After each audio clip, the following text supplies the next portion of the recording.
Hello guys and welcome back to the channel. My name is Ty and this is Ty the Space. In today's video I'll be talking about the all-new doorbell camera from Aqara. It is the G4 Doorbell and it is actually Apple HomeKit compatible. I've been on the market for quite some time now trying to find a replacement to my Nest Hello doorbell. I wanted something I'll be able to integrate natively into my Apple HomeKit setup. The Logitech Circle View would have been a good replacement for that, but this came out a while ago and I still have not been able to get my hands on this doorbell. The Aqara G4 Doorbell is readily available today. You can order it off Amazon and have it within 2 days if you have Amazon Prime, of course. I have links down in the description below. Please feel free to use this link if you plan to order this doorbell. This would help support the channel, but it doesn't cost extra for you. All right, back to the review of this doorbell. Now, after receiving my doorbell, I promptly went ahead to install it. Installation was a breeze. It took me less than 5 minutes to take out my Nest Hello doorbell and put in this Aqara G4 doorbell. I used the exact screw holes from my Nest doorbell because I wasn't planning to add more screw holes to my wall. I mean, I have other holes from other cameras I'd used in the past and I wasn't planning to add any further holes to disfigure or deface my wall. This doorbell supports either wired or battery option, so you can either use 8 AA batteries to power this doorbell or you can power it off the 24-volt existing wiring if you had like a doorbell there before. In my case, I'll be using the wired option. Once I got this all set up, I quickly faced my first problem with this doorbell camera. It wouldn't work with my existing mechanical chime. Now, this is the first time I've ever run into a doorbell that doesn't support existing mechanical chime. I've used the Arlo, I've used the Nest Hello, I've used Ring doorbells. All of them have always worked with my existing mechanical chime, so I'm quite surprised that this doesn't work with a mechanical chime. However, Aqara does provide a chime with this package. It requires a 15 amp receptacle and it has to be central to your house and also close to your doorbell. This can be a problem if you don't have somewhere you can tuck it away, because it can be a little bit of an eyesore, in my opinion, to have this chime just hanging off your receptacle within, your open space. In my case, I have a broom closet, so I was able to just put it in my broom closet, which is central to the house and also close to my front door to maintain the signal between the front doorbell and the chime. Once I was able to get past this initial challenge, I quickly proceeded to configure and install my doorbell. Installation and configuration was a breeze as well. All I needed to do was scan the QR code using my Apple HomeKit app. It straight ahead got added into my Apple HomeKit setup. This Aqara doorbell does offer a ton of features if you're planning to use the app that comes with it. I mean, the doorbell supports local processing, facial recognition, 7 days of cloud storage on the Aqara cloud, and you can actually also support local storage using the micro SD card as well. Now, these are all fantastic options, but for me, I didn't buy this doorbell to use the native app.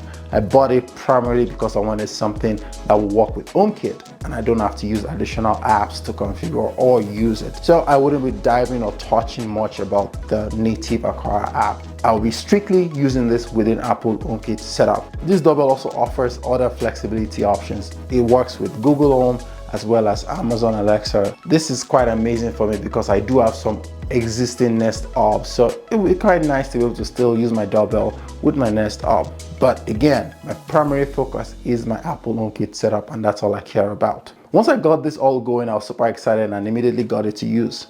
Then I quickly got greeted with my second disappointment about this camera.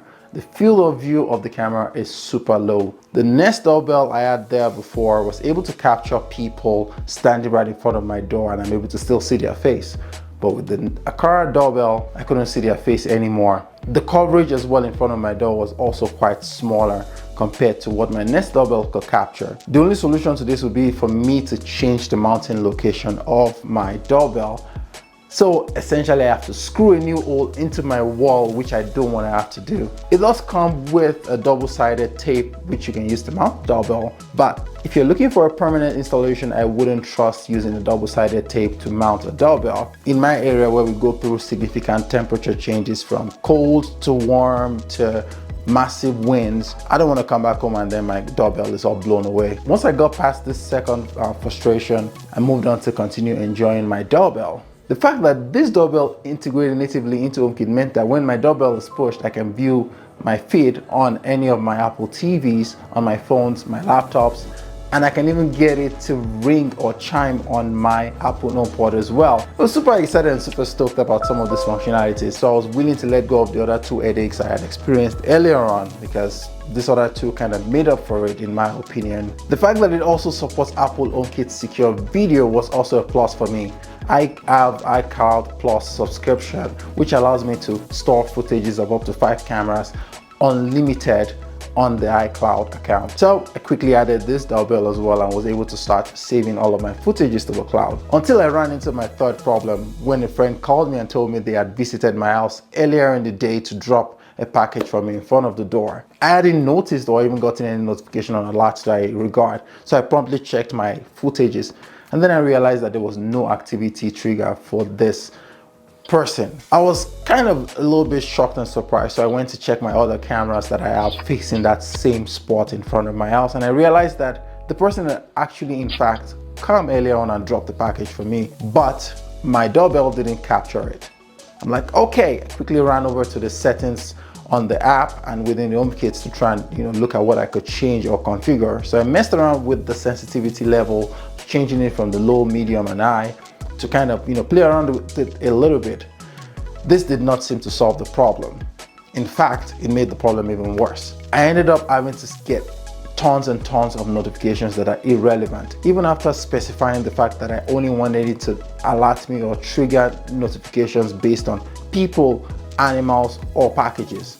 This thing would alert me to every single thing, even when there's nothing there. I went ahead and even specified activity zones. It would completely ignore the activity zones and it will still give me alerts and events from outside of the activity zones.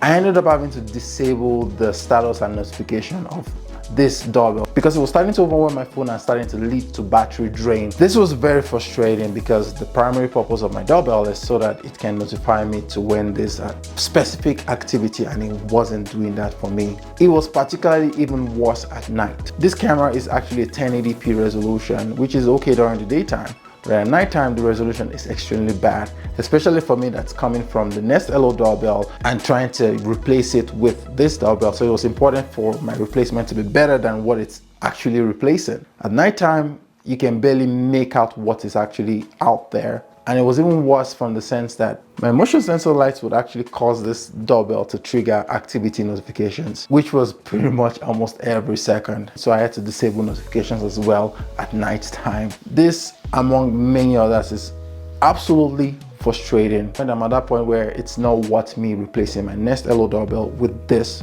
doorbell camera for now. I'm pretty sure this can be fixed with future software updates, but I'm not gonna place my bet on future software updates, especially when it comes to a lot of these companies out there.